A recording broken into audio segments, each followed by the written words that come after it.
Well, this is Gary with my e-bike. I've had this e-bike for 3 years now. Still got the same battery, still working great.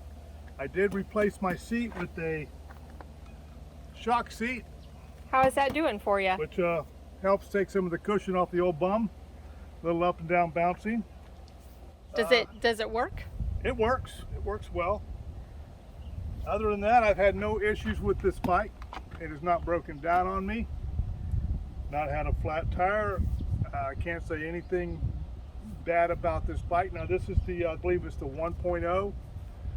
And I believe now they're up to 3.0 and they have a upgraded suspension system in front, the new bikes, and I think it actually comes with the seat post shock, the new bikes now. That was one of the drawbacks, is it was very, it's hardtail basically. Yeah, you felt it was everything. like a hardtail, but this was one of the earlier versions of it. Yeah. Now they've come along and they've upgraded, remodeled with, you know, customer feedback. So they've been upgraded now, and they're very good bikes.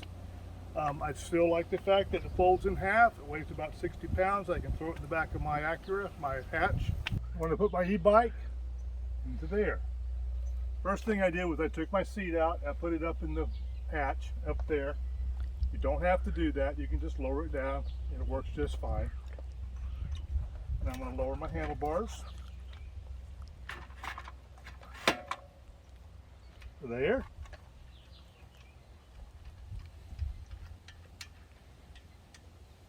This piece here,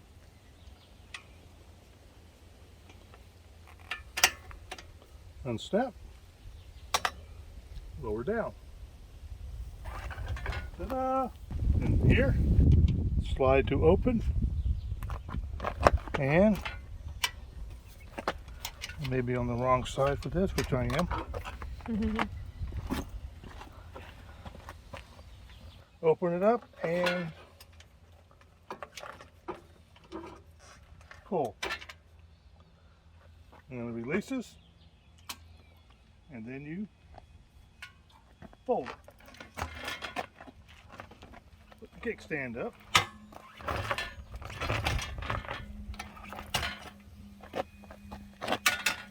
like such.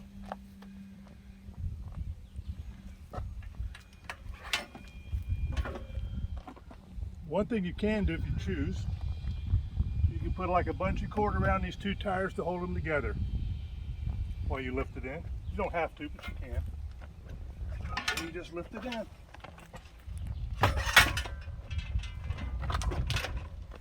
And what is that weight you're lifting there? I think it's 65 pounds. It's not light. It's not real heavy. It's doable.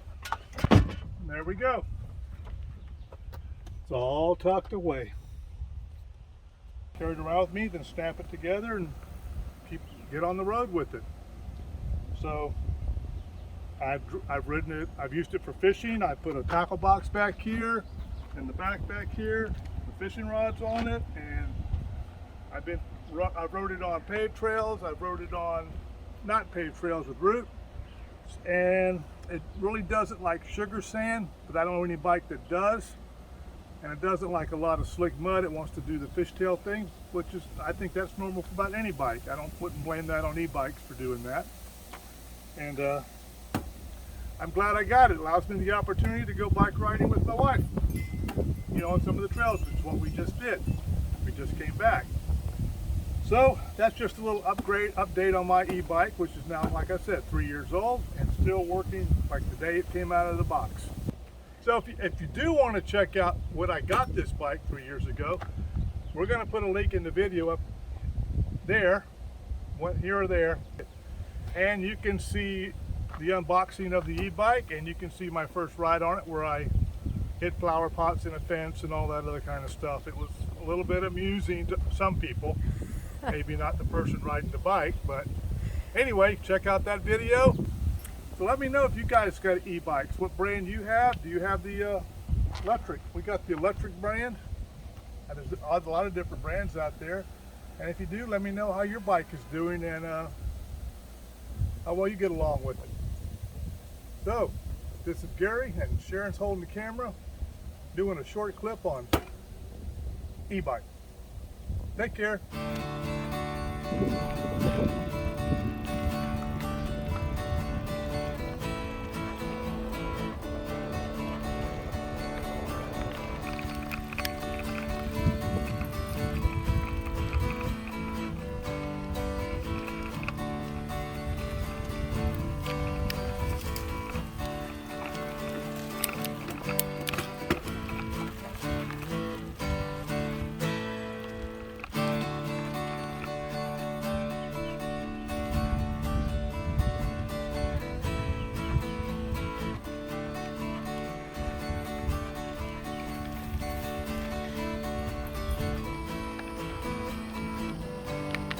Have a good day.